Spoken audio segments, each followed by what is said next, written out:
વડોદરા મહાનગરપાલિકાના ભ્રષ્ટ અને અણઘડ વહીવટનો વધુ એક નમૂનો સામે આવ્યો છે. શહેરના હરિનગર બ્રિજ નીચે ચાલતી કામગીરી દરમિયાન ફરી એકવાર મુખ્ય પાણીની લાઇનમાં મોટું ભંગાણ સર્જાયું છે.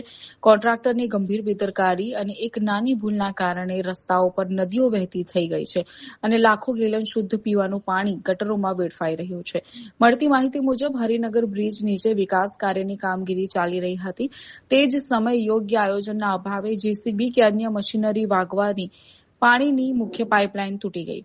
ભંગાણને કારણે આસપાસના વિસ્તારોમાં હજારો લોકોને પીવાનું શુદ્ધ પાણી મળતું બંધ થઈ જશે અને ઉનાળે સ્થાનિક રહીશોને પાણીના ટીપે ટીપા માટે તરસે મારવાનો વારો આવશે.